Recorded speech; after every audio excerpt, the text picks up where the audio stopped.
Hello guys, तो start करते हैं डिसीजन सपोर्ट सिस्टम के साथ। एग्ज़ाम पॉइंट ऑफ व्यू से काफ़ी इंपॉर्टेंट टॉपिक है, एग्ज़ाम में आने के काफ़ी अच्छे चांसेस है। आएगा तो सेक्शन सी में भी चांस है, सेक्शन बी में भी चांस है, तो उसके हिसाब से समझ लेते हैं।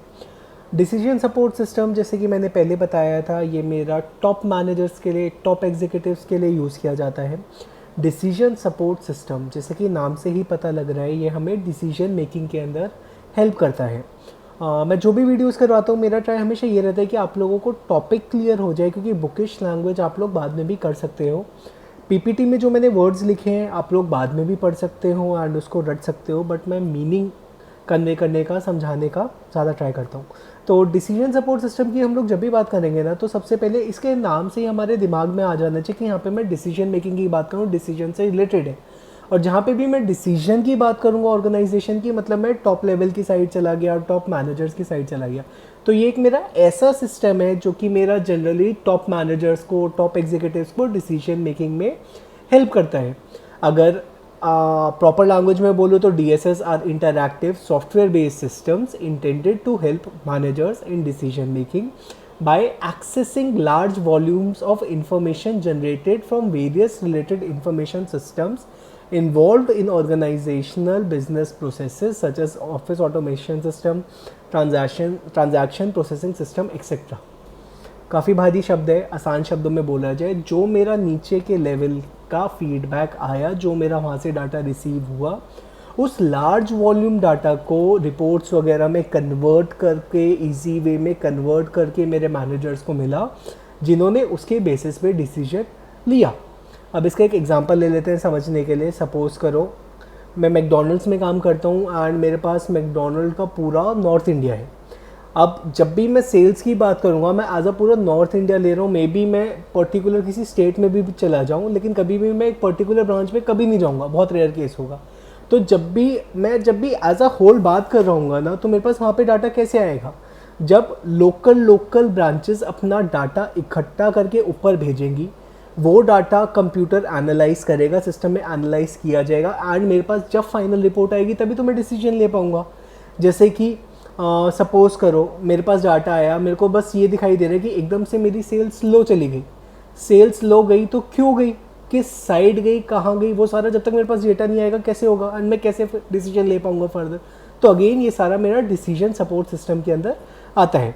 अब क्योंकि डिसीजन सपोर्ट सिस्टम मेरा एक कंप्यूटर बेस्ड सिस्टम है, तो अगेन इसमें यही हुआ कि लाइक ट्रांजैक्शन प्रोसेसिंग सिस्टम जो कि मैंने पहले बताया था, इसने वहाँ से डेटा ले लिया, एक्सटर्नल डेटा लिया, इसका एक डेटाबेस बनता चला गया। देन अगेन एनालाइज हुआ, रिपोर्ट्स वगैरह बनी, फाइनल मेरे पास इंटरफेस आया और मैंने यूज़ किया, जैसा कि हर कंप्यूटर बेस्ड सिस्टम में होता है। तो जो कि इसके कंपोनेंट्स भी होते हैं। कंपोनेंट्स अगर आप कहीं और भी पढ़ोगे, मे बी नाम अलग हो बट मीनिंग हर जगह आपको सेम ही मिलेगा। जितने भी हम डिसीजन सपोर्ट सिस्टम रिलेटेड हो या और भी कोई सिस्टम पढ़ रहे हैं, मैनेजमेंट इंफॉर्मेशन सिस्टम हो, ये हो या और कोई हो, हर किसी के तीन ही होते हैं। एक उसका डेटाबेस होता है, एक उसका सिस्टम होता है और एक उसका इंटरफेस होता है। डेटाबेस क्या होता है? वो सारी इन्फॉर्मेशन जो उसने इकट्ठी करी हुई है, सारा डेटा जितना भी ऑर्गेनाइजेशन का उसके पास है। जब मैं DSS की बात कर रहा हूँ तो इसका डेटाबेस कहाँ से बना? जो मेरा नीचे ट्रांजैक्शन वाले से आया, कोई एक्सटर्नल डाटा से आया, फीडबैक आया, कोई और इन्फॉर्मेशन नहीं वहाँ से। सॉफ्टवेयर सिस्टम क्या होता है? सॉफ्टवेयर सिस्टम वो है जो कि इस डाटा को एनालाइज करके चेंज कर रहा है, इंफॉर्मेशन में कन्वर्ट कर रहा है। It consist of various mathematical and analytical models that are used to analyze the complex data, thereby producing the required information। Simply data को इंफॉर्मेशन में कन्वर्ट किया। देन इंटरफेस क्या? जो कि हम लोग देख पा रहे हैं, जो हमारे सामने है, जो निकल के आया। जैसे कि अगर मैं इसका एक एग्जांपल लूँ, सपोज करो यूट्यूब का ही एग्जांपल ले लेता हूँ। मैंने 12 वीडियो बनाई, इसकी MIS की 7, 8, 9, 10, 11, 12 का मेरे पास अलग अलग आ गया कि इतना वॉच टाइम, इतना वॉच टाइम, इतना वॉच टाइम। यूट्यूब ने क्या किया? अपने डैशबोर्ड पे उसको कन्वर्ट कर दिया टोटल वॉच टाइम में वीडियो वाइज। इंटरफेयर्स में क्या निकल के आया? जो मेरे पास इनका बैक पैनल होगा वो निकल के आता है, जिसमें मैं देख पाता हूँ भाई हर वीडियो कैसी परफॉर्म कर रही है, ओवरऑल कैसा चल रहा है। उस बेसिस में मैं डिसीजन ले पाऊंगा। अगर कोई वीडियो अच्छा कर रही है तो क्यों कर रही है, वो मैं बाकी वीडियो में क्या चेंजेस करूँ, तो वो सारी चीज़ें आ जाती है। इसके बाद हम लोगों के इसके फीचर्स कैरेक्टरिस्टिक्स मैं इसलिए कर रहा हूँ क्योंकि एग्जाम में इसका लेंदी क्वेश्चन आने के चांसेस होते हैं, तो आप लोग लिख पाओ। ये स्ट्रक्चर्ड, सेमी स्ट्रक्चर्ड सब प्रॉब्लम्स में सपोर्ट करता है, इंडिविजुअल भी यूज़ कर सकते हैं, ग्रुप्स में भी किया जा सकता है, अडेप्टिव है। एक चीज़ मैं बताना भूल गया, decision maker has final authority. ये जो मेरा सिस्टम है, ये सिस्टम आपको रिपोर्ट्स दे देगा, सब कुछ दे देगा, ऑल्टरनेटिव्स दे देगा, लेकिन फाइनल डिसीजंस हमेशा डिसीजन मेकर के हाथ में होते हैं, आपके हाथ में ही होगा। जैसे कि YouTube ने मेरे को डाटा तो दे दिया कि हाँ भाई आपकी ये वीडियो परफॉर्म कर रही है, ये कर रही है, ये कर रही है, आपने इस टाइम किया तो अच्छा कर सकती है मे बी या नहीं कर सकती, लेकिन फाइनल डिसीजन मेरे ही होगा कि अगर मैं दूसरी वीडियो को उस टाइम पब्लिश करूँ या ना करूँ। तो ये इसके फीचर्स थे। फीचर्स के बाद इसके बेनिफिट्स क्या होंगे? ऑब्वियसली सबसे पहला तो डिसीजन मेकिंग फास्ट हो जाएगी, हमें पता ही है, एफिशिएंसी बढ़ जाएगी। जितनी भी अच्छी अच्छी चीज़ें लिख पाओ ना एक ऑर्गेनाइजेशन के बारे में, वो लिख सकते हो। या फिर इसको यहाँ पे ऐसे सोच सकते हो कि सपोज करो तुम्हारा एक छोटा शॉप है और एक बड़ी ऑर्गेनाइजेशन है। बड़ी ऑर्गेनाइजेशन एज़ कम्पेयर टू छोटी ऑर्गेनाइजेशन किन चीज़ों में बेटर रहती है इन टर्म्स ऑफ डिसीजन? क्या क्या अच्छा हो सकता है, क्या क्या सिस्टम अच्छी चीज़ें कर सकता है, एकदम प्रैक्टिकल वाला लेके चलना, तो वो कर सकते हो कि लाइक वहाँ पे सारी प्रोसेसेस ऑटोमेटिक हो गई, तो ये लिख सकते हो। इसके बाद आता है टाइप्स। टाइप स्टार्ट करने से पहले मैं एक चीज़ बता दूं, अगर इन केस आपने कहीं और से पढ़ा है एंड और कोई टाइप्स करे हैं तो कोई दिक्कत नहीं है, हम लोग का यूनिवर्सिटी का एग्ज़ाम है। हो सकता है जो मैं डाटा ड्रिवन, नॉलेज ड्रिवन करवा रहा हूँ किसी ने और कोई किया हो, तो कंफ्यूज मत होना, वो भी ठीक है, ये भी ठीक है। इसके 5 टाइप्स है, फटाफट कर लेते हैं। सबसे पहले आता है डाटा ड्रिवन। डाटा ड्रिवन नाम से ही पता लग रहा है कि लार्ज पाइल ऑफ डाटा है, उसके बेसिस पे डिसीजन लिया जा रहा है। Data driven DSS is use to give the user a simple access to large amounts of data. जैसे कि मैंने बताया, खूब सारा डाटा आया एंड इसकी वजह से बहुत अच्छी रिपोर्ट्स में मैं एक साथ ज़्यादा डाटा पढ़ पाया। तो इसका मैं ये लिखेंगे, a data driven DSS helps to transform large data sets into meaningful, easy to read business information. आसान है। इसके बाद आता है मॉडल ड्रिवन। मॉडल में प्री डिफाइंड मॉडल होता है, ऑलरेडी एक मेरा फॉर्मूला या कोई भी चीज़ ऑलरेडी डिफाइन है, उसके हिसाब से डिसीजन निकल के आएगा। जैसे कि एग्जांपल ले लो, स्टैंडर्ड्स होते हैं अलग अलग ऑर्गेनाइजेशन के, अगर मेरा वो स्टैंडर्ड मैच होता है तो प्रोडक्ट को अप्रूव किया जाता है, वरना नहीं किया जाता। तो अगेन वो मेरे एक मॉडल ड्रिवन DSS की तरह है।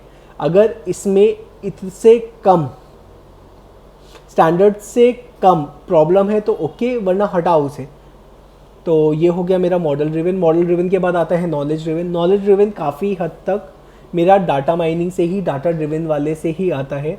इसमें जस्ट फ़र्क क्या होता है कि जो मेरे मैनेजर्स हैं वो प्रैक्टिकल नॉलेज और ज़्यादा यूज़ करते हैं। चौथा डॉक्यूमेंट ड्रिवन। डॉक्यूमेंट ड्रिवन क्या करता है कि काफ़ी सारे हमारे डॉक्यूमेंट्स होते हैं जो हर टाइम एक्सेसिबल नहीं होते, तो इन सारे डॉक्यूमेंट्स को एक्सेस करके डिसीजन लेने में हेल्प करता है। जैसे कि एक ऑर्गेनाइजेशन की पॉलिसीज़ हो गई, वो सारा कोई भी चीज़ है रिलेटेड टू पॉलिसीज़, तो ये मेरे को निकाल के बताएगा हाँ भाई मेरी पॉलिसीज़ के अकॉर्डिंग मेरे पास क्या क्या ऑप्शंस है। जैसे कि अगर कॉलेजेस की बात करूँ तो रैगिंग का कुछ आ गया, तो रैगिंग की क्या पनिशमेंट होनी चाहिए, ये कॉलेज पॉलिसीज़ डिसाइड करेंगी। Then communication driven. Communication driven को हम ग्रुप डिसीजन सपोर्ट सिस्टम भी बोलते हैं। कम्युनिकेशन ड्रिवन में इसके अलावा लिख सकते हो कि इसमें एक से ज़्यादा जने इन्वॉल्व होते हैं। तो ये था about decision support system. Decision support system के बाद काफ़ी जनों को डाउट था about KBES, knowledge base expert system और आर्टिफिशियल इंटेलिजेंस के ऊपर। सबसे पहले मैं थोड़ी बात आर्टिफिशियल इंटेलिजेंस की कर लेता हूँ एंड उसके साथ साथ ही हम लोग नॉलेज बेस को भी चलाएंगे। देखो आर्टिफिशियल इंटेलिजेंस क्या होता है? आर्टिफिशियल इंटेलिजेंस बेसिकली जो हम लोगों की टेक्नोलॉजी है, टेक्नोलॉजी को हम इतना काबिल बना रहे हैं कि वो हमारी तरह डिसीजन ले पाए। अब तक हमने जितने भी सिस्टम्स पढ़े उसमें क्या हो रहा है, ऑल्दो वो हमें ऑल्टरनेटिव्स तो दे रहे हैं, लेकिन फाइनल डिसीजन आज भी एक ह्यूमन ही ले रहा है, एक इंडिविजुअल ही ले रहा है, या एक कंपनी ले रही है। वहाँ पे कोई मेरा सॉफ्टवेयर वगैरह इन्वॉल्व नहीं है। AI के केस में क्या होता है, वो अपनी गलतियों से सीखता जाता है, इंफॉर्मेशन से सीखता जाता है एंड डिसीजन लेने के काबिल होता जाता है। तो नॉलेज बेस्ड एक्सपर्ट सिस्टम में क्या होता है, ये एक तरीके का आर्टिफिशियल इंटेलिजेंट सिस्टम है जिसका एम क्या है कि जो मेरे एक्सपर्ट ह्यूमंस हैं उनकी डिसीजन मेकिंग को कैप्चर कर सके, सीख सके एंड उसके बेसिस पे फर्दर डिसीजन ले सके। तो अगर एग्जाम में KBES आता है तो हम सबसे पहले आर्टिफिशियल इंटेलिजेंस के बारे में लिखेंगे। आर्टिफिशियल इंटेलिजेंस के बाद हम बताएंगे ये एक तरीके का डिसीजन सपोर्ट सिस्टम है जो कि आर्टिफिशियल इंटेलिजेंस को यूज करके डिसीजन मेकिंग करना चाहता है। तो ये था all about decision support system. I hope आप लोगों के डाउट्स क्लियर हो। अगर इसके बाद भी डाउट होते हैं तो फील फ्री टू कमेंट। इस वाली यूनिट में अब हमारी एक मेन चीज़ रह गई, that is enterprise resource planning और ईएमएस। वो मैं रात को कवर कर लूँगा, उसकी वीडियो भी बनी हुई है। एज सुन एज इस पर थोड़ा सा ट्रैफिक, थोड़ा सा हम लोगों को वो मिलता है तो यही था। उसके अलावा एक अपडेट और, या चलो नेक्स्ट वीडियो में करेंगे। Thank you.